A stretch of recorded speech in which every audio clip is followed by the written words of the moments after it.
All right, now we turn to the war in Sudan. UN Secretary General Antonio Guterres is calling for an immediate end to what he calls a nightmare of violence. Just over a week ago, the paramilitary Rapid Support Forces, or the RSF, seized the besieged city of El-Fasher from Sudanese army forces.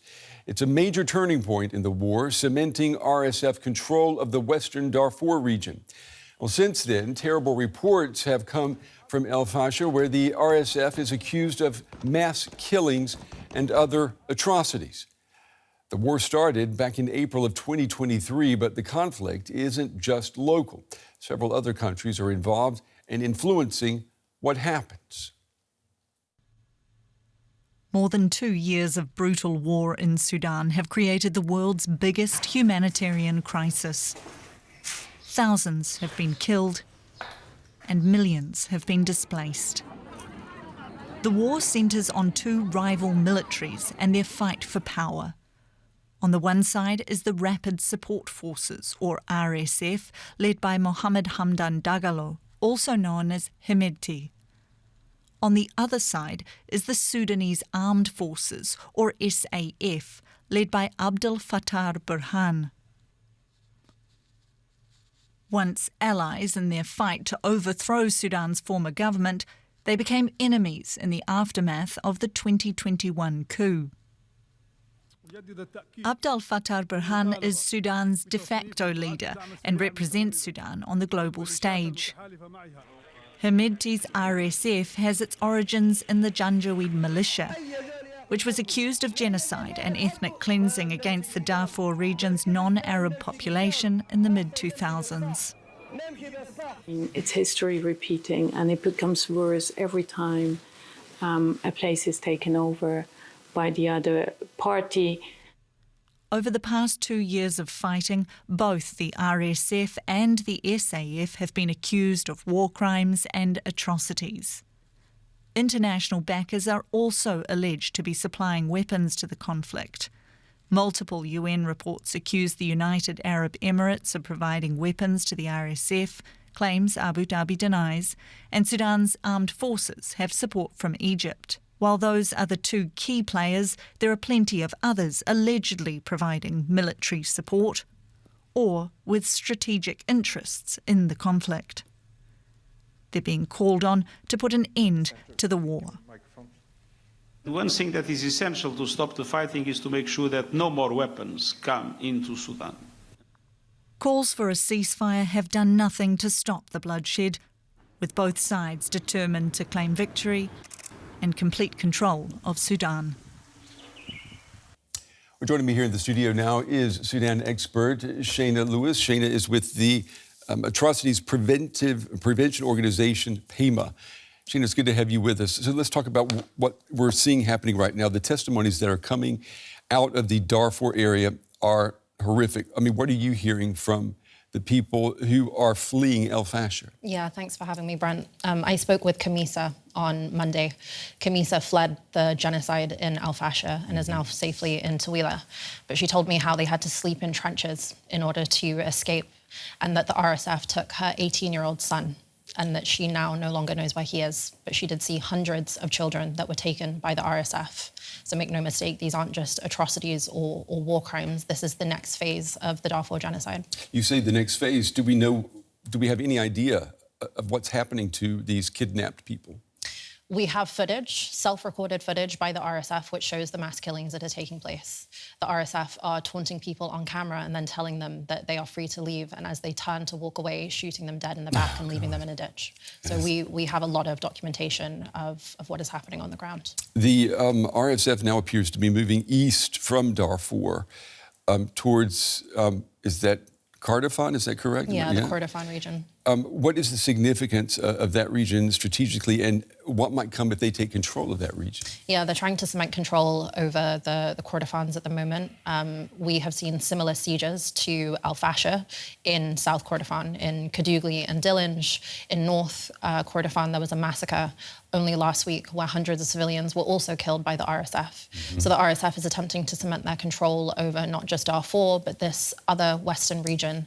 And if they are able to achieve that, they will be in control of a significant portion of the territory of Sudan and also of Sudanese, the civilian population. We've been getting a warning from the UN Secretary General that the war, and I'm quoting him, is spiraling out of control. International pressure still seems to be very limited here. Why has the world, in your opinion, failed to do more?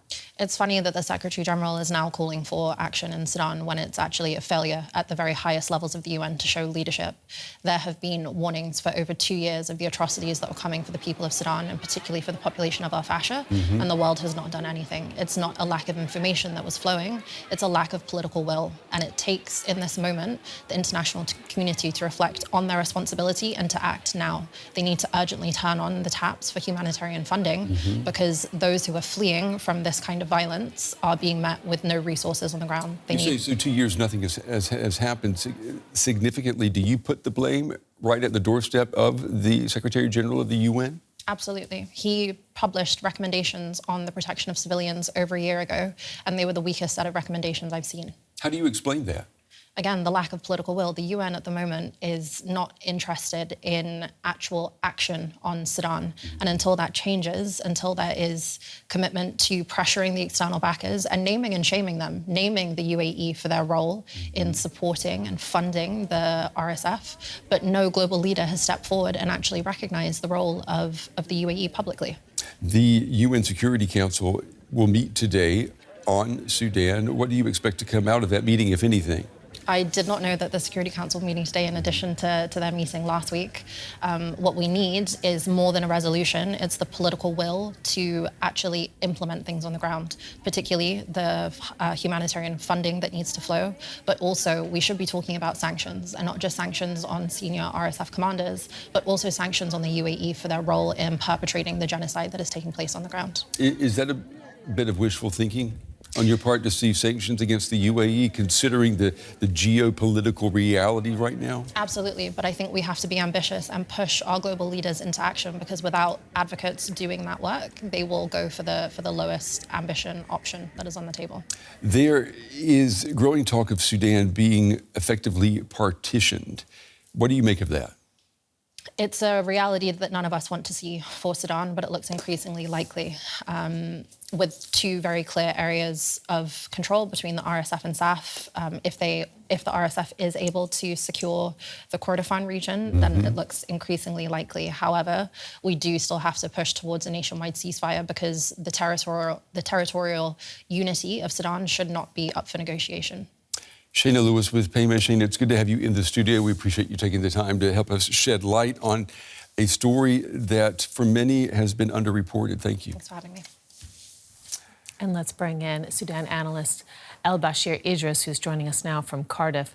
There are several countries with a vested interest in this conflict, supporting either the RSF or the Sudanese armed forces. What strategic interests are you seeing at play here?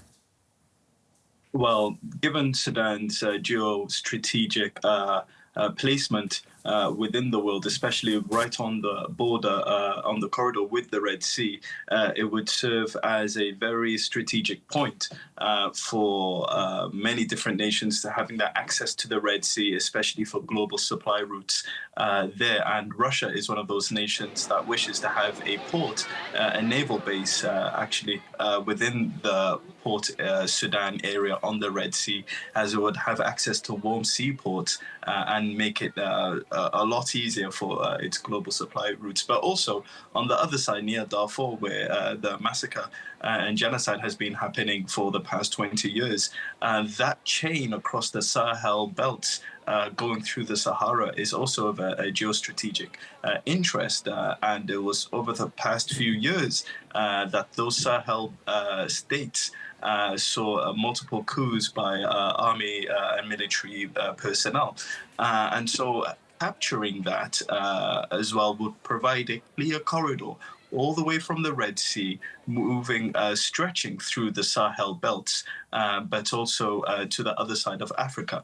And as well, given its geography near to Egypt, right next door to Egypt, and to the Mediterranean with Libya just above it as well, you can imagine the amount of migrants that have tried to move towards the Mediterranean coast of Africa, trying to cross it and essentially go into Europe.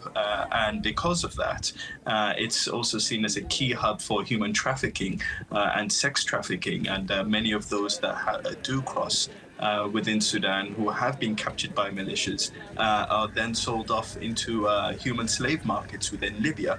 And strategically as well, given the amount of resources and the agricultural land of Sudan, it will be able to feed many nations in a time of climate change and climate migration. So Sudan in itself, without even going into the people, the land itself and the positioning is one that many nations would find favorable if it were to have it under its influence. And I mean, we've been hearing about the terrible atrocities amid the fighting happening to the civilian population, the atrocities, the starvation. Who can help them? Given what you have described geostrategically, who can put pressure on the parties? Well, it's up to the international community to essentially tell each other and the UN to stop having too many hands. But can you drill down into specific countries for us? Who might pressure each of the parties? Well, let's look at the client states here, the regional powers, which is the United Arab Emirates, Egypt, Saudi Arabia. Those form the Quad, which America leads when it comes to negotiations. But it's the superpowers as well that needs to have their strong hand on these regional players. Sudan seems to have been relegated towards the case files of UAE, Egypt, and KSA. But we have to see the nations that are enabling these regional powers in the first place to be operating in such a manner. And so the United States definitely does need to withdraw itself from the UAE, but it's strategically, in realpolitik terms, it was only just earlier this year that President Trump went towards the Gulf countries, received a trillion dollar kind of deal for the next 10 years from the UAE and $600 billion from the Kingdom of Saudi Arabia. So there's a lot of petrol money and petrodollar influence when it comes to the Gulf states and their influence within the United States. When we look at the other side, such as Russia, they actually have a very weird relationship where the Russian government is making resource and military deals with the Sudanese government and the military. But it was Wagner, now going to be renamed Africa Corps, that have a connection and a relation with the Rapid Support Forces. And though it may not be public, it's the logistical support and the weapon support that is supporting the Rapid Support Forces there.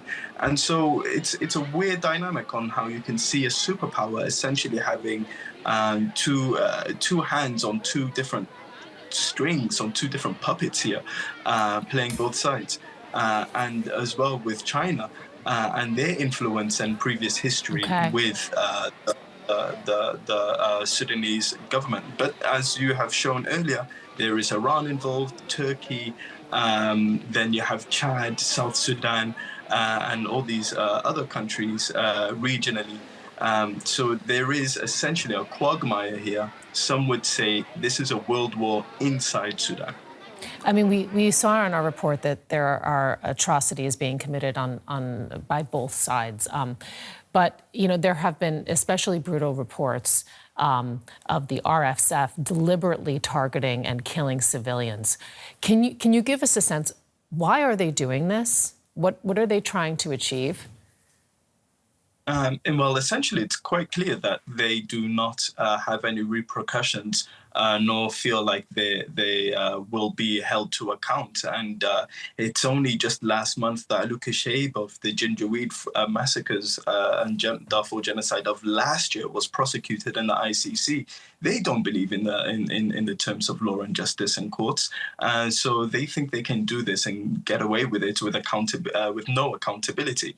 But it's also to spread terror within the communities that they are targeting, but also within the observers, all of us, and the citizens of the world, as we have seen blood-stained grounds and the worst killings very up close and brandishing it as trophies. So to suggest that the RSF would ever speak on justice or bringing things to the matters of court would be very, I would say, foolish to see, because they're very adamant on causing as much terror as possible to scare and terrorize civilians. And essentially this paramilitary force, which is essentially a militia at its core, is a terrorist entity.